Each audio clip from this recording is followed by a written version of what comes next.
semua. Kita kick Abu Dhabi, kita kick Turki, kita kick Malaysia. Iya. Tapi ternyata dari Kementerian Pariwisata, wisata halal nggak masuk jadi bagian dari Renstra. Gimana Bang Topan? Ya, ini kebetulan ada staf Wapres ya. Iya. Kita bicara dulu curhat ini sebagai putra daerah. Aku khawatir ini saling kick nanti. Sebagai putra daerah. Jadi gini, sangat penting bagi Kementerian Pariwisata dan Ekonomi Kreatif melihat wisata halal ini adalah backbone, adalah energi dari kebangkitan pariwisata nasional di era pasca COVID ini nanti. Kenapa? Seperti yang dikatakan oleh Mas Guntur tadi, bahwa justru sebenarnya halal tourism itu spiritnya adalah seperti yang ada di new normal ini. Betul. Bicara tentang kesehatan, kebersihan itu sudah ada sejak zaman halal tourism. Jadi, pola new normal, gaya berwisata new normal, itu merupakan bagian daripada halal tourism itu sendiri. Satu itu. Jadi tidak ada. Let's find out who the three nominees are for the best halal honeymoon destination. They include Lombok, Abu Dhabi, Antalya. And the winner of the best honeymoon destination halal is Lombok. You're from the ministry. Congratulations. Here we are. Brilliant.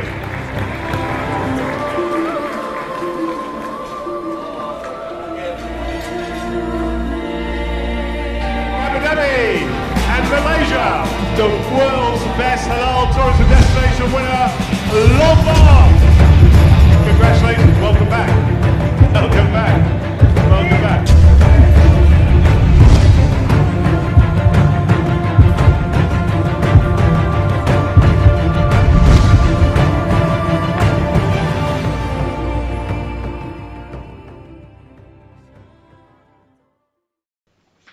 Ngobrol bareng staf sus Wakil Presiden Republik Indonesia bersama juga Jubir Sandiaga Uno.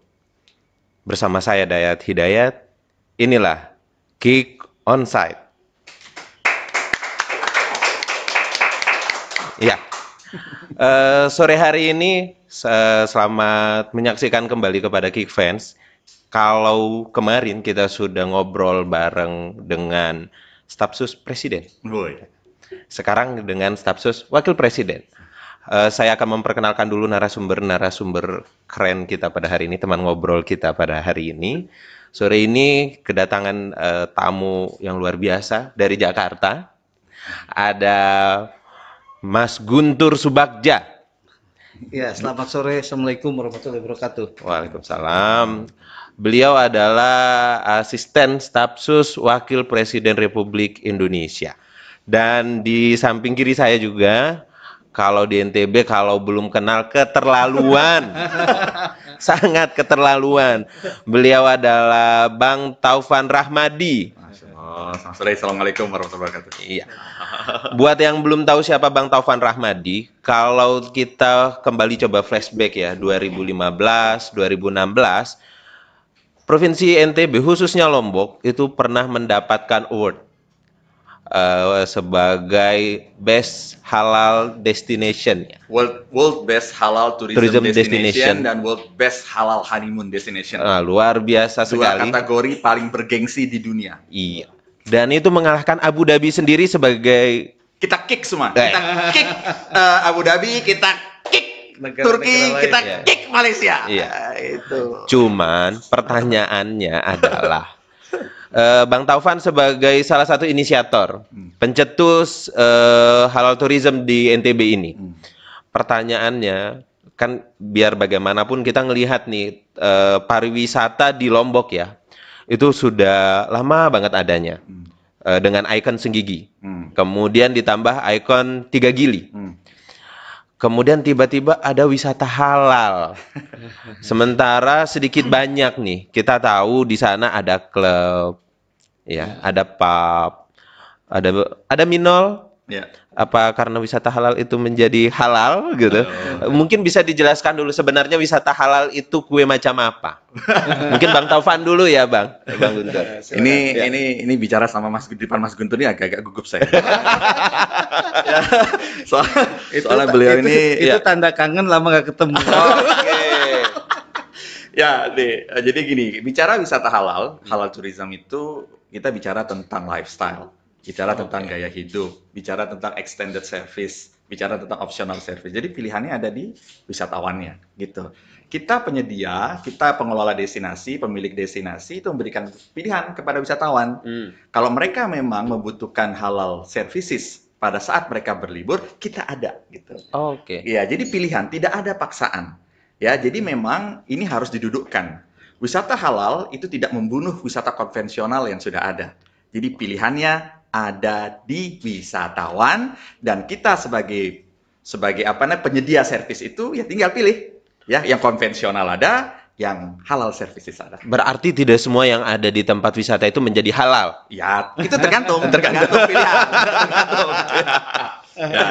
Ya, kembali lagi nih, kalau tadi kita perhatikan di teaser video ya, dijelaskan bahwa kita sudah mendapatkan penghargaan, khususnya Lombok ini. Tapi kita coba mundur beberapa saat dari saat ini ya, hanya beberapa bulan, sejak bulan Maret akhir ya. Pandemi tiba-tiba menyandra pertumbuhan ekonomi Indonesia, termasuk NTB. NTB apalagi Lombok 2018 baru ketiban gempa, baru mau bangkit, datang koronce. Corona. Istilahnya koronce di tempat wisata. Tiba-tiba datang Tante Koro katanya. Terus udah gitu, diumumkan di kuartal ketiga akhir kita resesi. Ya, kita resesi. Nah, harapan kita ketika akan pulih itu tentu selain pemulihan kesehatan ya, kita lihat banyak di pemberitaan mau nasional maupun lokal, concern pemerintah juga di sektor ekonomi. Ya. Nah, ketika bicara sektor ekonomi ini, salah satu pemantik yang diharapkan bisa segera pulih itu adalah pariwisata. Kita balik, coba ngelihat lagi apa yang ada di Lombok.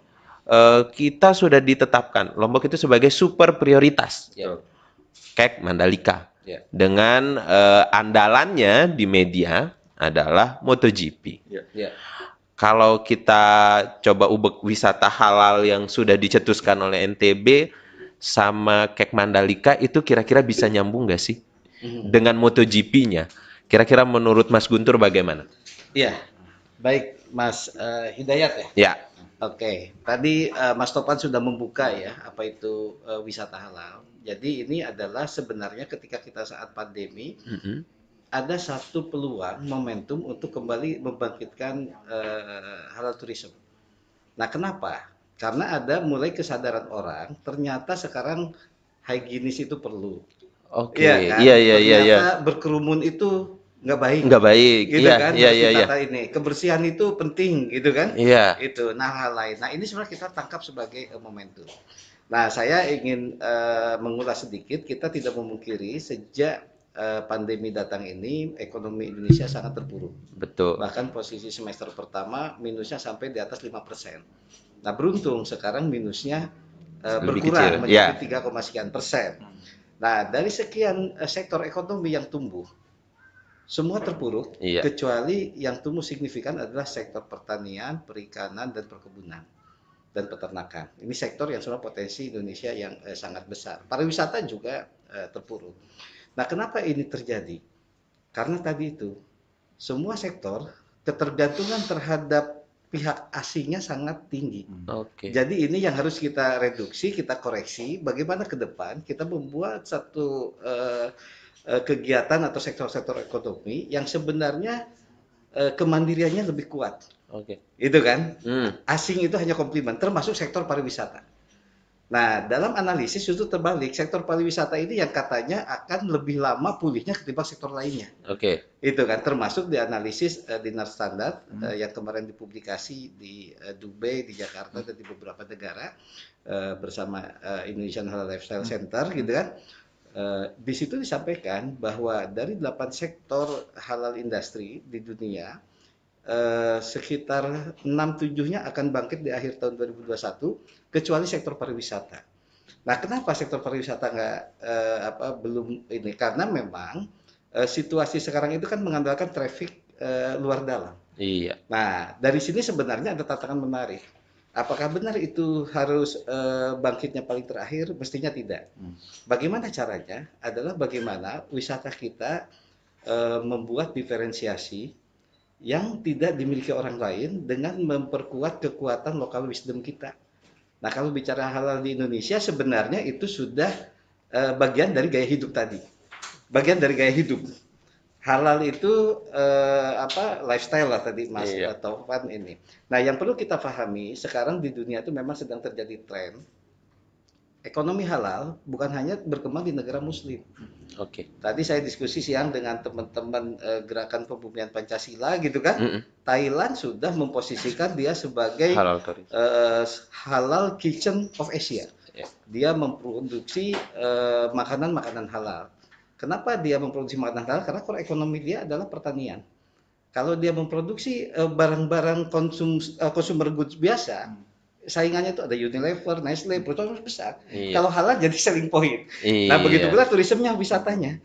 Mesti di sana misalnya negara Muslim persentasenya sangat kecil, gitu kan, hanya 5% penduduk Muslimnya, tapi mereka sudah mengembangkan pariwisata halal. Jadi Mas Hidayat kalau main ke Pattaya sekarang, jangan kaget kalau di sana ada restoran halal seperti Murad ini nih. Ya bahkan di Bangkok udah banyak restoran halal sih. Di mana-mana aku lihat ada hotel termahal di sana Almeros, kita ikut dinner aja harganya udah biayanya berapa kali nginep di Jakarta. Seperti itu, Mas. Nah, kaitannya yang tadi Lombok, ini sebenarnya Lombok ini kekayaan wisatanya termasuk sumber daya ekonominya adalah sumber daya alam. Betul. Jadi kalaupun sekarang ada Mandalika yang ikoniknya MotoGP itu menjadi salah satu tambahan lainnya. Tapi yang harus diperkuat adalah kekuatan lokalnya. Itu kan? Tapi berarti kalau dari kesimpulannya Mas Guntur ya, pariwisata itu tidak harus bangkit paling akhir atau belakangan. Kalau dengan pendekatan yang pendekatan halal tadi misalnya. Ya, dengan pendekatan yang sama sebelum krisis pandemi Covid, pariwisata akan bangkit paling akhir. Tapi kalau dengan inovasi-inovasi, misalnya dengan pendekatan tadi konsep halal, halal itu dijadikan bagian solusi dari pandemi. Karena di situ ada aspek kebersihan. Kan sekarang gitu kan? Tapi ada tapinya, Bang. Di Renstra Kementerian Pariwisata, wisata halal nggak masuk. Gimana Bang Topan? Ini PR-nya Bang Topan. Iya kan? Kita bicara misalnya strategi ini salah satu yang disampaikan oleh Mas Guntur bahwa wisata halal ini bisa jadi salah satu inovasi untuk mempercepat bangkitnya pariwisata. Tapi ternyata dari Kementerian Pariwisata, wisata halal nggak masuk jadi bagian dari Renstra. Gimana Bang Topan? Ya, ini kebetulan ada staf Wapres ya. Kita bicara dulu curhat ini sebagai putra daerah. Aku khawatir ini saling kick nanti. Sebagai putra daerah. Jadi gini, sangat penting bagi Kementerian Pariwisata dan Ekonomi Kreatif melihat wisata halal ini adalah backbone, adalah energi dari kebangkitan pariwisata nasional di era pasca COVID ini nanti. Kenapa? Seperti yang dikatakan oleh Mas Guntur tadi, bahwa justru sebenarnya halal tourism itu spiritnya adalah seperti yang ada di new normal ini. Bicara tentang kesehatan, kebersihan itu sudah ada sejak zaman halal tourism. Jadi, pola new normal, gaya berwisata new normal, itu merupakan bagian daripada halal tourism itu sendiri. Satu itu. Jadi tidak ada alasan bagi Kementerian Pariwisata dan Ekonomi Kreatif yang mungkin kita titip pesan sama Mas Guntur nanti bahwa untuk menyampaikan sama Mas Menteri bahwa hal ini menjadi satu concern bagi pengembangan pariwisata nasional. Yang kedua, saya ingin katakan bahwa istilah daripada halal tourism itu adalah vaksin. Jadi vaksin ya. Vaksin itu artinya dia bisa menjadi mempercepat penyembuhan itu, ya. Ya, proses healing daripada tourism, proses daripada penyajian produk wisata di halal tourism itu adalah bagian daripada cara untuk vaksin itu hadir di dalam gaya hidup kita. Gitu. Itu kira-kira. Jadi kalau pertanyaan Mas Dayat tadi bicara tentang Renstra, harusnya halal tourism adalah yang di-highlight saat ini untuk menjadi bagian daripada pengembangan pariwisata ke depan. Mas Guntur, saya sebagai putra daerah yang dulu juga bersama-sama dengan Mas Guntur dan kawan-kawan memenangkan Lombok mewakili Indonesia, mendapat penghargaan dunia, tidak main-main, titip pesan ke Pak Wakil Presiden untuk menegur Mas Menteri Pariwisata dan Ekonomi Kreatif. Mas Menteri, jangan lupa ya, saya ini Bapak Wakil Presiden, founder daripada Masyarakat Ekonomi Syariah, ya kan, bicara, kok lupa ditaruh wisata halal di renstranya Kementerian Pariwisata dan Ekonomi Kreatif. Mohon maaf ya Mas Guntur. By the way, kita ada salam dari Dompu nih. Dari Dompu Nyima. Takutnya nanti Dompu bilang, ini kok bahas Lombok aja. Tapi balik lagi nih, Mas Guntur. Biar kita semua mengenal Bapak Wakil Presiden Republik Indonesia sebagai salah satu ahli ekonomi syariah. Bagian dari masyarakat ekonomi syariah.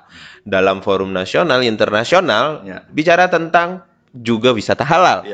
Nah, itu bagaimana ceritanya nih Mas? Bisa sampai kelolosan tidak ada disebut gitu. Karena kita cukup kaget ya. Iya. Jadi kalau kita bicara pada visi misi Presiden dan Wakil Presiden, Pak Jokowi sama Pak Kiai Haji Ma'ruf Amin, sebetulnya ekonomi syariah ini menjadi salah satu prioritas. Jadi Pak Wapres mendapat amanah yang menjadi refocusing, itu ada 5 tugas beliau, tugas utama saat ini, khususnya di tengah pandemi ini. Pertama, beliau adalah di pengentasan kemiskinan. Kedua adalah di pemberdayaan UMKM, pengembangan UMKM. Ketiga, pengembangan ekonomi syariah. Keempat adalah reformasi birokrasi. Kelima itu adalah beliau ditugasi juga untuk menyelesaikan masalah-masalah radikalisme. Dan ada tambahan baru bulan lalu adalah pembangunan Papua. Sebenarnya ekonomi syariah menjadi satu prioritas. Karenanya pemerintah memperbesar skala Komite Nasional Ekonomi Syariah yang sebelumnya hanya mengelola keuangan, sekarang diperbesar menjadi ekonomi dan keuangan lebih luas. Ketuanya siapa? Ketuanya Presiden Joko Widodo, Presiden kita. Nah, artinya apa? Seharusnya kebijakan semua itu adalah merujuk ke sana.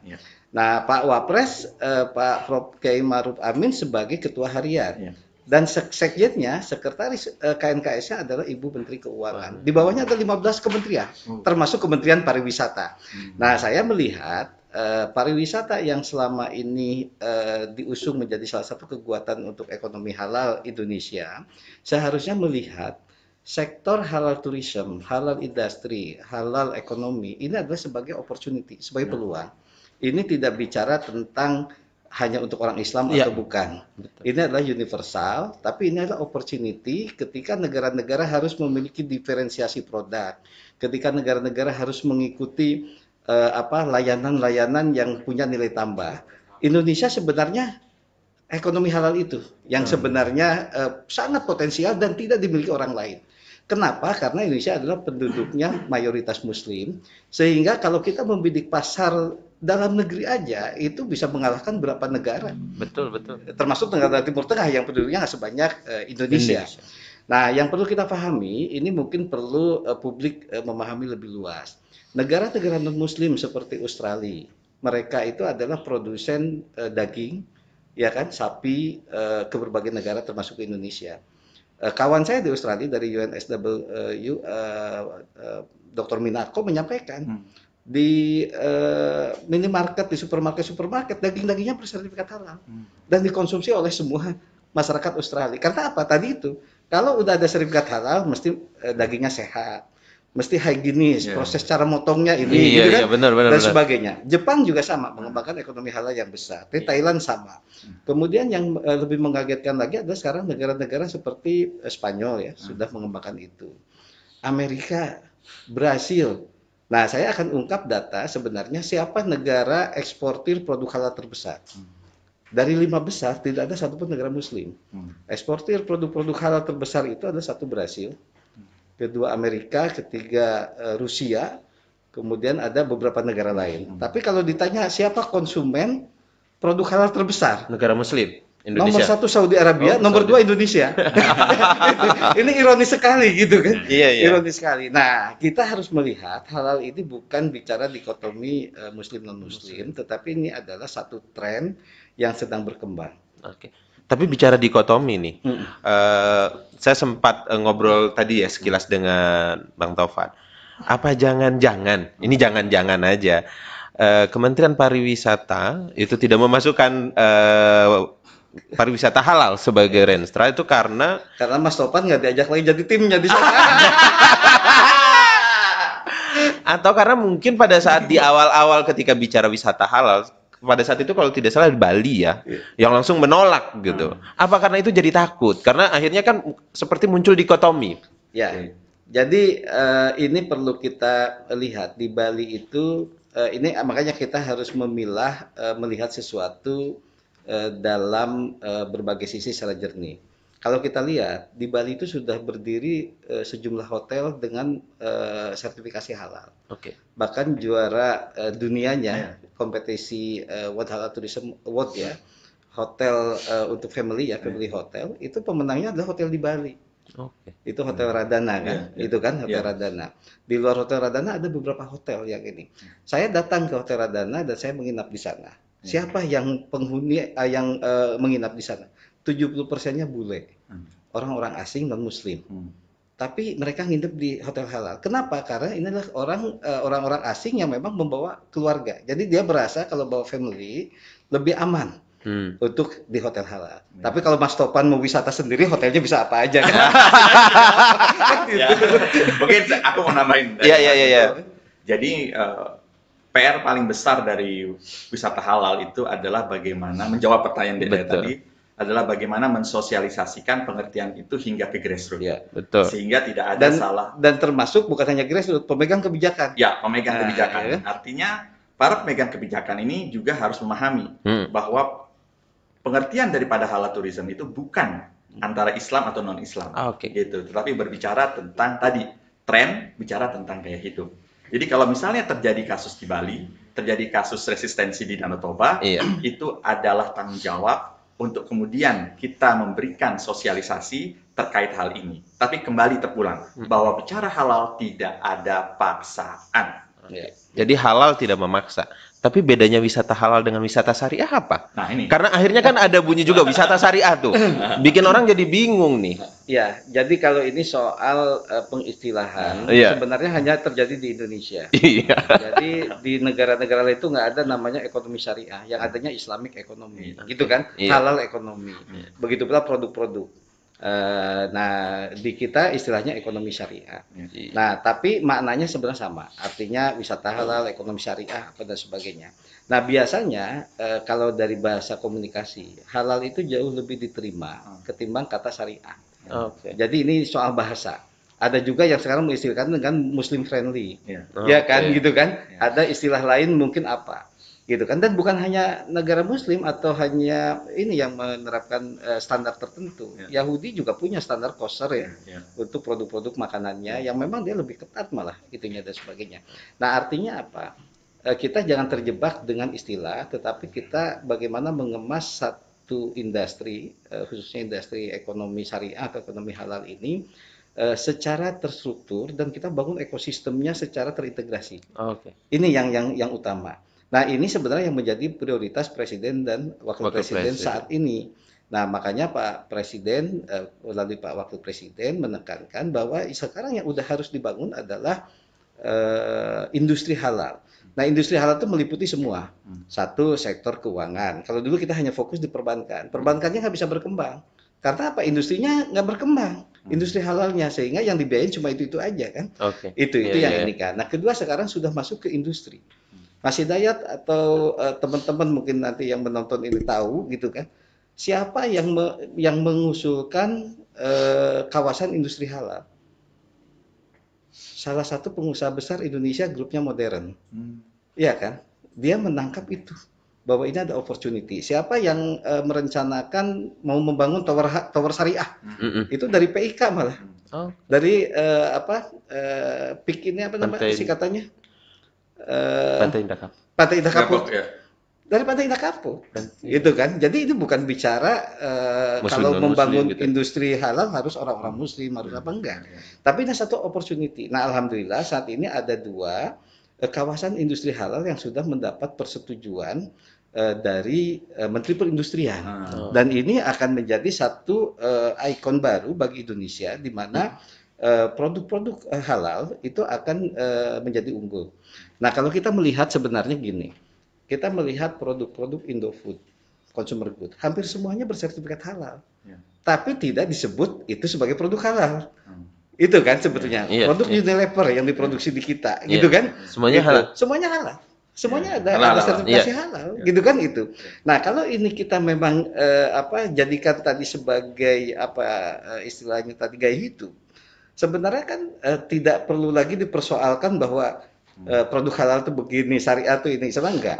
Jadi halal di situ adalah jaminan bahwa ini bisa lebih aman kalau misal barang konsumsi untuk dikonsumsi. Kalau barangnya jasa lebih aman untuk digunakan, seperti wisata misalnya. Jadi wisata halal dan wisata syariah sama? Secara substansi sama, cuma pengistilahan aja di kita. Oke, jadi seperti. Jadi kalau bicara wisata syariah, bukan berarti kalau Mas Tovan mau wisata harus pakai jubah. Itu. Oke. Ya, buat Geek Fans yang sedang menyaksikan ini, teman-teman juga bisa komen kalau ada pertanyaan. Karena hari ini kita ada giveaway. Satu buku karya dari salah satu narasumber ya, karya dari Bang Tovan Rahmadi. Bisa kita tunjukin ya? Atau Bang Tovan aja yang tunjukin sebagai penulisnya. Keren, bukunya keren. Nah, oke. Jadi judulnya adalah Protokol Destinasi, Panduan Pemulihan Destinasi Wisata di Era New Normal. Kata pengantarnya dari Bang Sandiaga Salahuddin Uno dan Bapak Dr. Sabta Nirwandar. Luar biasa sekali. Ini sesuai fungsinya sebagai jubir Bang Sandiaga Uno. Masya Allah. Nah, ada pertanyaan yang menarik nih dari salah satu fans, Geek Fans. Ada dua malah.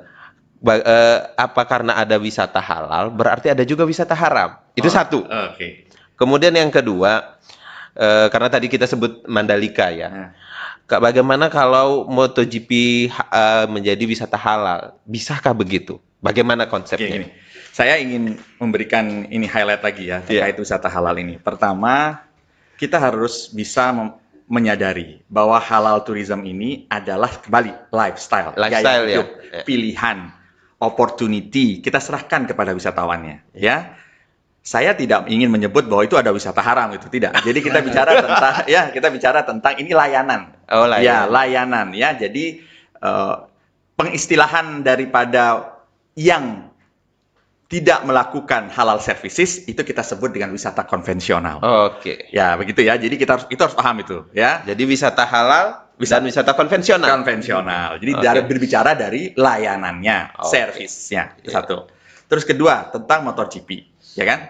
MotoGP. Ya, MotoGP itu adalah salah satu yang saya katakan bentuk daripada berwisata. Kita bicara tentang sport tourism, kita bicara tentang men's made, semuanya ada di situ, ya kan? Nah, tentang halal tourismnya, itu layanan kepada wisatawan yang datang ketika dia akan menonton MotoGP-nya. Begitu. Jadi bisa jadi wisata halal.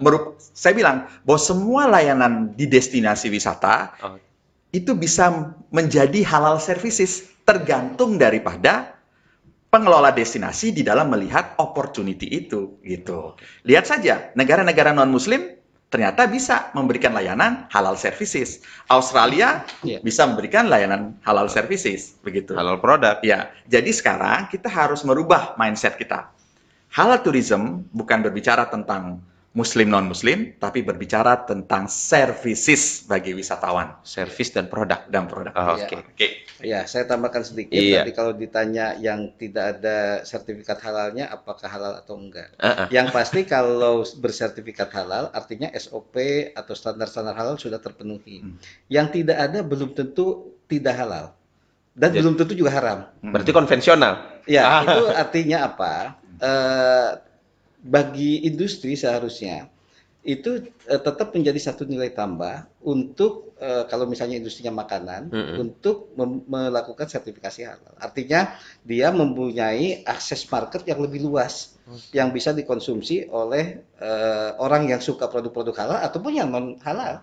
Gitu kan, lebih luas gitu kan. Itu. Nah, jadi ini harus dilihat sebagai opportunity yang ini kan. Nah, Indonesia di hasil kajian Dinar Standard yang baru dipublish kemarin, dan ini dipublish bukan hanya di negara Muslim. Dinar Standard kajiannya tentang State of Global Islamic Economic Report itu dipublish di London, di New York, di Spain gitu kan, kan, di beberapa negara lain kan. Kenapa? Karena dia melihat satu opportunity bisnis yang sangat besar. Perputaran ekonomi halal saat ini nilainya 3,2 triliun. dolar. Kan sangat besar ini kan. Kemudian pertumbuhan pada ini sangat tinggi. Memang selama pandemi ada penurunan sekitar 8%, tapi ini akan rebound di tahun depan. Nah, inilah yang sebenarnya harus ditangkap oleh Indonesia ketika cara-cara konvensional ekonomi konvensional sekarang lagi lesu. Nah, kenapa sekarang pandemi langsung memporak-porandakan ekonomi dunia? Nah, saya sih melihat ini ada hikmah di baliknya. Pertama adalah mengoreksi kebijakan ekonomi dan praktek-praktek ekonomi yang sekarang. Kalau bicara halal itu ini, satu, ekonominya harus ramah lingkungan. Iya kan? Ini kan tidak ramah lingkungan berarti ini. Jadi definisinya harus kita perluas memang gitu kan. Kedua, keseimbangan antara transaksi orang-orang yang terlibat. Ada prinsip keadilan, ini halal.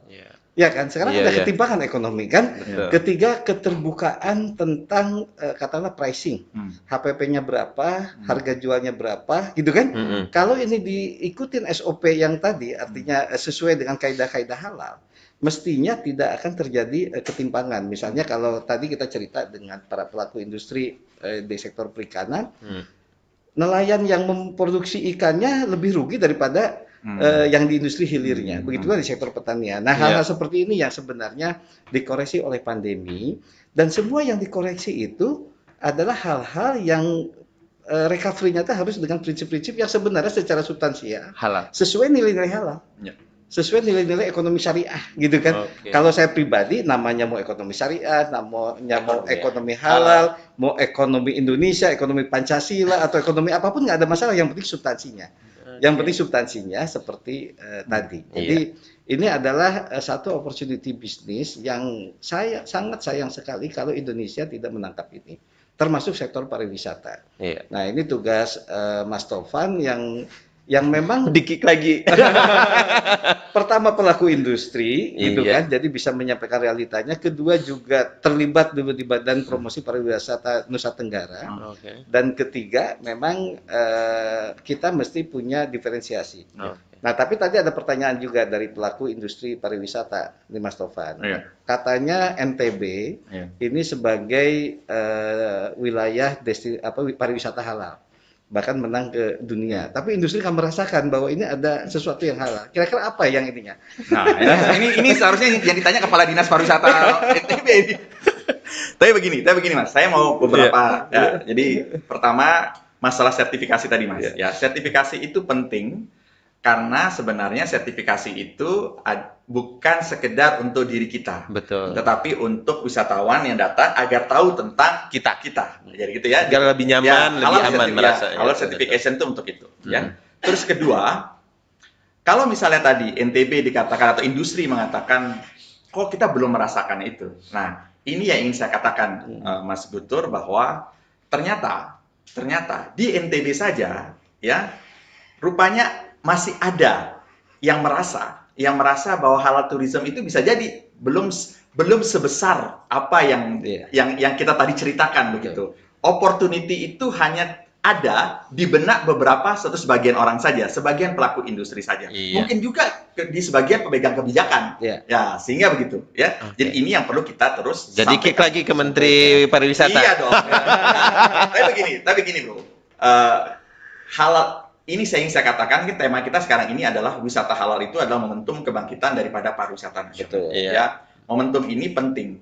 Penting untuk apa? Penting untuk kita memberikan landasan-landasan kuat tentang pemikiran wisata halal ke depan. Ya, 2020 sebentar lagi akan berakhir.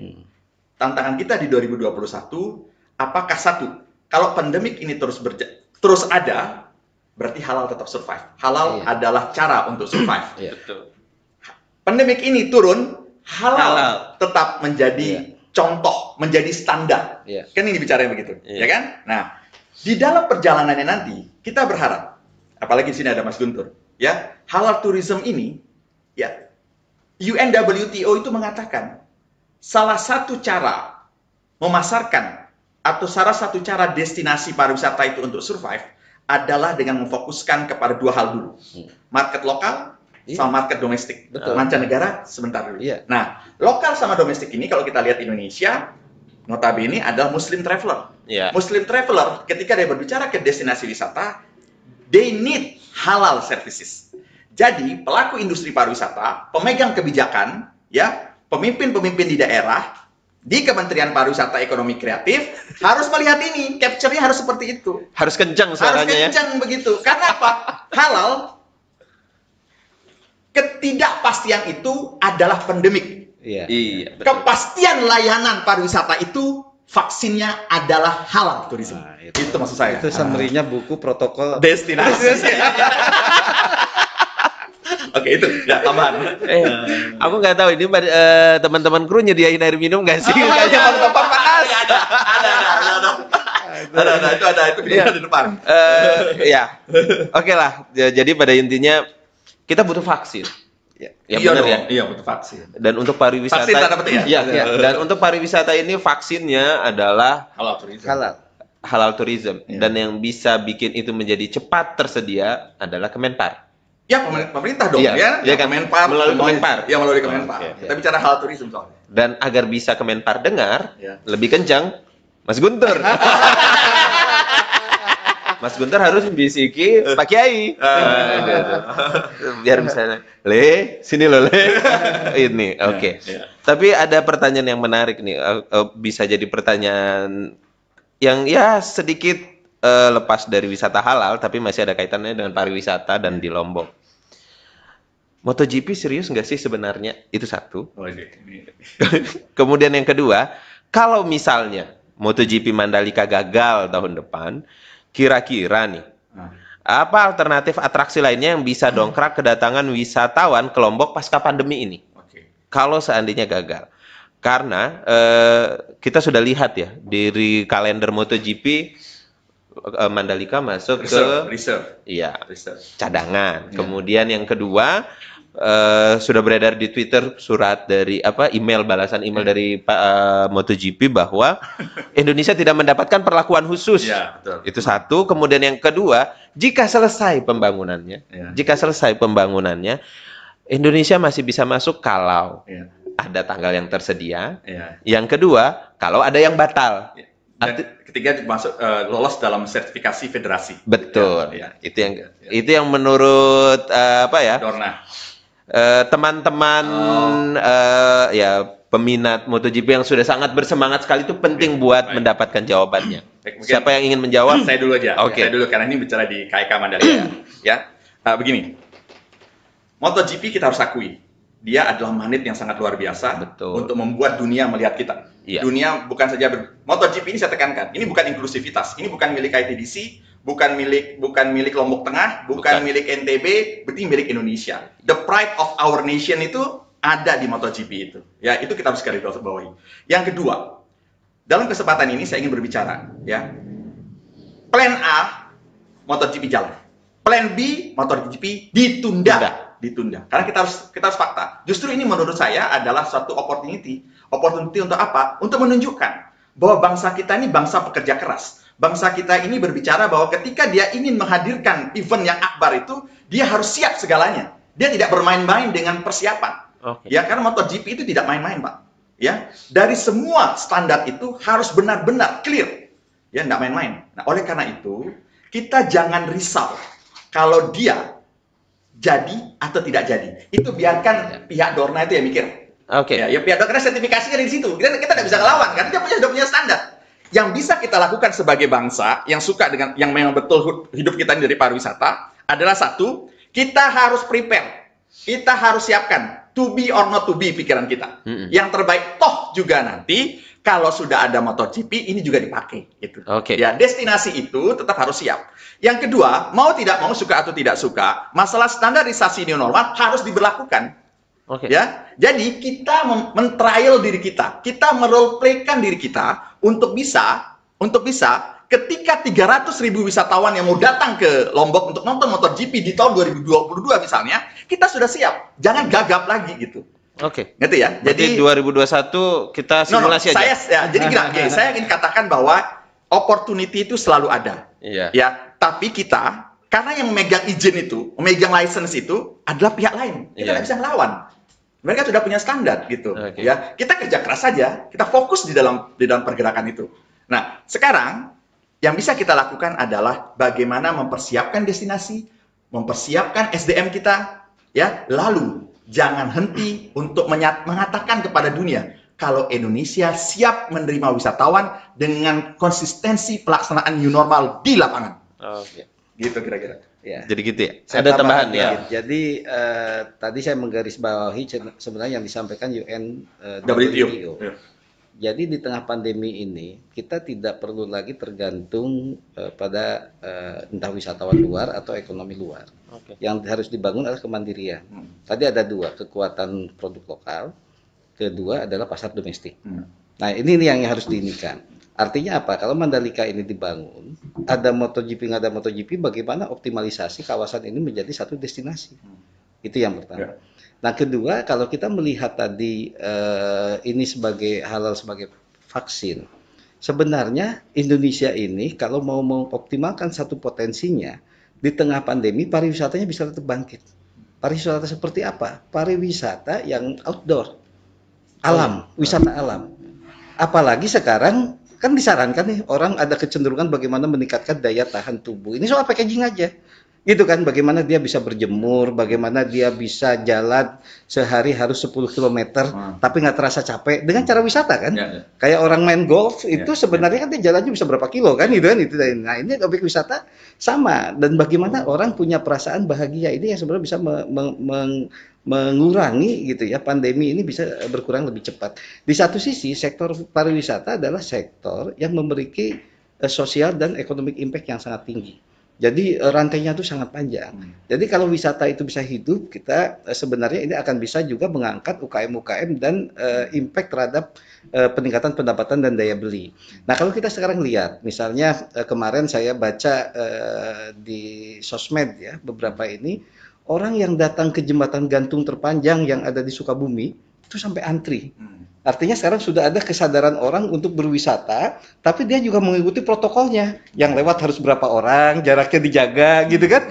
Apa dan lain sebagainya. Nah, artinya apa? Ini nih yang harus dijadikan ini sebagai momentum. Jadi pandemi ini tidak boleh lagi diratapi ini sebagai bencana. Tapi bagaimana di tengah pandemi kita bisa bangkit. Dan tidak bisa juga dijadikan alasan ekonomi atau pariwisata nggak berkembang dengan baik karena pandemi. Tapi harusnya dibalik sekarang, bagaimana pariwisata bisa bangkit dengan momentum pandemi. Itu kan, ini yang sebenarnya harus kita tangkap. Jadi mindsetnya mulai dari pemegang kebijakan, pelaku industri, sampai kepada masyarakat harus punya ini yang sama, gitu kan. Inilah momentum kemandirian bangsa untuk membangkitkan ekonomi, termasuk sektor pariwisata. Dulu misalnya, tadi saya juga diskusi dengan teman-teman dari Gerakan Pemulihan Pancasila. Saya dulu kita mengkonsumsi jeruk misalnya, itu adalah jeruk Mandarin, jeruk yang warnanya kuning bersih, ya kan? Sekarang cari di pasar-pasar jeruk Mandarin nggak ada selama pandemi. Yang ada jeruk lokal. Apakah masyarakat terjadi kisruh nggak ada jeruk itu kan enggak? Nah, bagaimana caranya produk lokal ini yang kita angkat?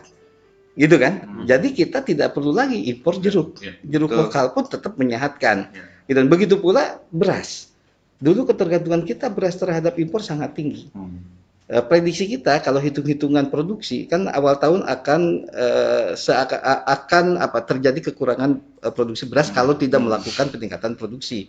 Nah ini momentum bagaimana kita melakukan intensifikasi, meningkatkan produksi para petani sehingga kita tidak tergantung kepada beras impor. Bukan hanya karena kita nggak mau impor, tetapi negara-negara eksportir beras saat ini, eksportir pangan seperti India, Thailand, dan Vietnam menahan semua pangannya untuk kepentingan nasionalnya. Karena FAO sudah memperingatkan akan terjadi krisis pangan di berbagai negara. Nah sekarang tuh makanya diarahkan bagaimana masing-masing negara membangun pangan. Nah kembali ke pariwisata tadi, kita tuh justru itu, bagaimana pariwisata ini dijadikan mandiri. Target kita sekarang wisatawan domestik lah. gitu kan. Kesadaran orang sekarang kan udah jenuh nih, belajar di rumah dengan online, terus kerja juga WFH gitu kan. Kemudian ini weekendnya mereka suruh wisata, suruh mereka belajar juga, UKM-UKM-nya suruh hidup lagi gitu kan. Itu, dan arahkan wisata di daerah. Oh. Jadi Pak Wapres punya program sebetulnya dulu namanya Dewi ya, Desa Wisata Industri. Kawasan industri UKM dikemas menjadi kawasan wisata, orang bisa berkunjung menikmati wisata sambil bisa belanja. Satunya lagi adalah Dewa, Desa Wisata Agro. Nah, kawasan agro Indonesia kan sangat banyak sekali. Agro dalam arti luas ya, misalnya pertanian, kelautan, perikanan. Nah, ini nih bisa dijadikan momentum bagaimana kita membangun satu industri pariwisata dengan pendekatan baru tadi, dengan pendekatan new normal, sehingga kita tidak terjebak kalau bicara wisata itu, industri pariwisata harus mengandalkan wisatawan asing. Itu karena penduduk kita banyak, kecuali memang negaranya yang penduduknya sedikit, yang ketergantungannya asing. Kalau kita bicara krisis saat ini, Singapura itu jauh lebih dalam minusnya ketimbang Indonesia, karena memang potensi ininya nggak banyak sumber daya lokalnya. Itu Mas Hidayat. Iya. Ini ada salah satu kick fans juga nih. Dia ngambil pernyataannya Bang Taufan. Sertifikasi bukan hanya untuk kita, katanya tadi kan ya, tetapi agar wisatawan tahu tentang kita. Itu kan tadi pernyataannya. Betul. Kemudian dia bilang begini, bukankah wisatawan sudah tahu tuh kalau Lombok itu destinasi halal, masyarakat mayoritas Muslim, Pulau Seribu masjid, bukankah sudah dapat dikatakan produk yang tersedia pun mayoritas halal? Apakah masih butuh sertifikasi? Oh iya betul. Jadi begini, itu yang saya katakan, kita merasa diri kita halal. Ya, tapi orang lain belum tentu tahu hal itu. Betul. Sama aja kalau kita berwisata ke satu negara, kita belum tentu tahu bagaimana kondisi negara itu. Tetapi ketika kita googling, kita searching, kita melihat referensi, akan muncul di situ. Apakah negara kita sudah memiliki sertifikasi halal pada industri-industri ataupun tempat-tempat kuliner misalnya, yang memang sudah di dalam servicesnya terlabel halal. Ya, jadi begitu ya. Jadi tetap butuh sertifikasi. Iya, sertifikasi itu untuk memastikan standar yang semua orang bisa mengukur. Artinya kalau dicek itu sama, siapapun yang mengecek bahwa ini komponennya halal, gitu kan, SOP-nya halal. Nah, apalagi sekarang di Undang-Undang Cipta Kerja disampaikan kan, sertifikasi halal untuk UMKM, termasuk sektor pariwisata gitu yang UMKM, itu digratiskan. Jadi pemerintah membantu. Jadi tidak ada alasan lagi sertifikasi ini sebagai biaya, gitu kan? Itu. Jadi kalau pemerintah memang sudah membantu, tangkaplah ini kesempatan pertama untuk memang halal. Nah, bicara sertifikasi halal itu begini, misalnya kalau kita di sektor makanan kuliner, ini bukan berarti hanya yang diproduksi oleh si toko makanan ini yang ini, tetapi isinya itu salah satunya adalah rekomendasi bahan bakunya dari yang sudah bersertifikasi. Misalnya kecapnya kecap apa yang ada, tepungnya apa, ininya apa, sehingga ketika diolah ini sudah itu halal sudah halal, gitu kan. Itu warung Padang siapa yang bilang halal? Ya kan? Iya, betul. Iya, tapi kalau misalnya nggak disertifikasi, bisa nggak diuji dengan standar yang sama, gitu kan? Bahwa itu ini. Itu. Iya, betul. Jadi ingat ya, halal itu bukannya pada saat disajikan. Iya. Halal itu dari proses awal ya. Terus sampai kepada di depan meja makan kita. Betul. Nah, ini ada sudah seru kayak kick fans nih ya. Ada satu, dan ini ke Om Guntur, Mas Guntur ya. Dari Okta Herifandi.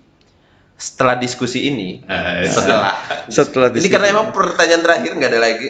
Setelah diskusi ini, bolehkah kami meminta komitmen Mas Guntur untuk menyampaikan jeritan sektor pariwisata di lapangan kepada Kemenparekraf agar lebih agresif membantu kebangkitan kembali pariwisata. Pelaku pariwisata saat ini ibarat singa-singa luka karena kehilangan pekerjaan dan pendapatan. Betul. Ya, jadi memang tugas kami ya di tim staf sus Wakil Presiden adalah pertama mengkoordinasikan bagaimana program-program yang dicanangkan Presiden dan Wapres ini bisa berjalan baik dengan semua instansi lembaga terkait. Itu. Kedua adalah memang memberikan masukan-masukan ya, atau melaporkan temuan-temuan di lapangan gitu kan, untuk ini kita tindak lanjuti juga dengan kementerian-kementerian terkait, termasuk tadi soal sektor pariwisata.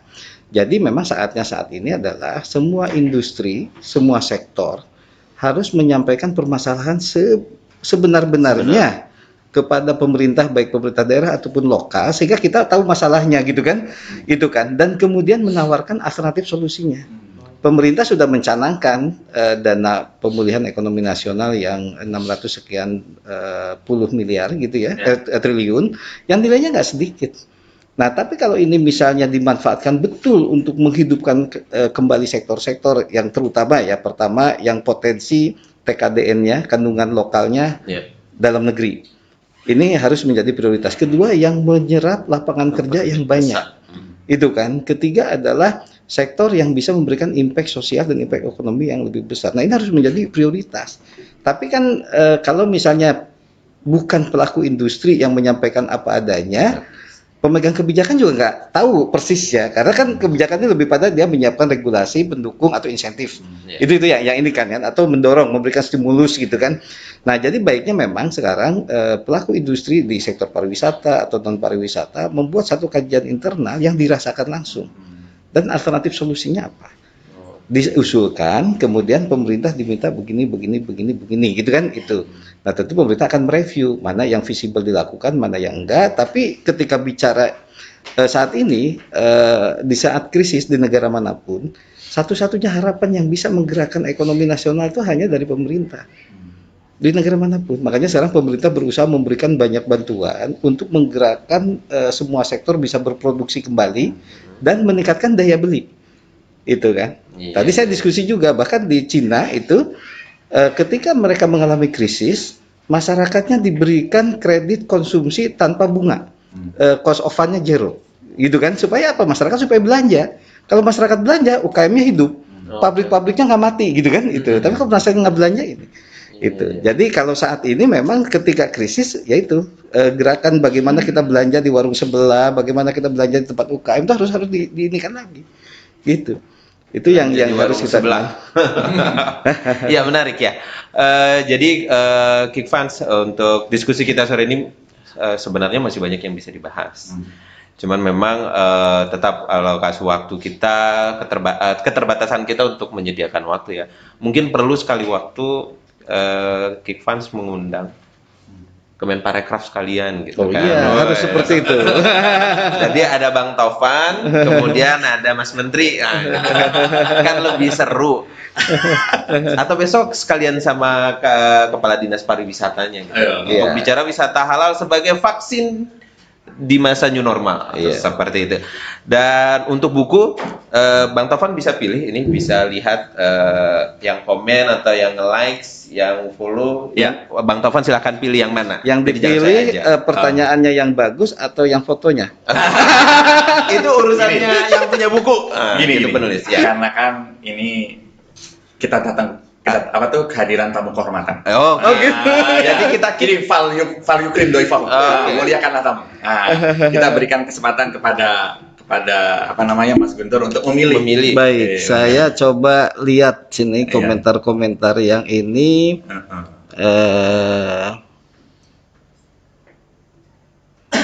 Saya sih cenderung pertanyaan terakhir tadi yang minta komitmen. Iya, yang minta komitmen.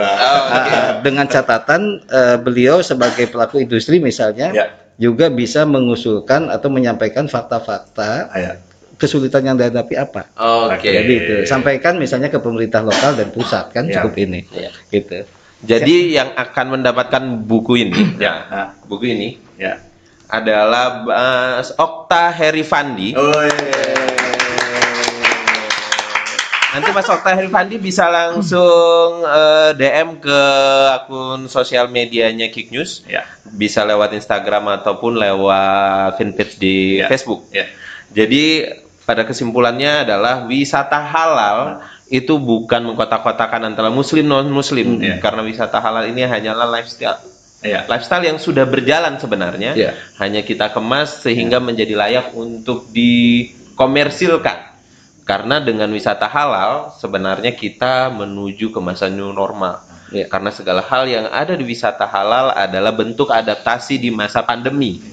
Sehingga dengan wisata halal ini diharapkan bisa menjadi vaksin pemulihan ekonomi sektor pariwisata di masa new normal. Demikian saya Dayat Hidayat, Geek Onsite sampai di sini. Terima kasih. Let's find out who the 3 nominees are for the best halal honeymoon destination. They include Lombok, Abu Dhabi, and Antalya. And the winner of the best honeymoon destination halal is Lombok. You're from the ministry. Congratulations. Here we are. Brilliant.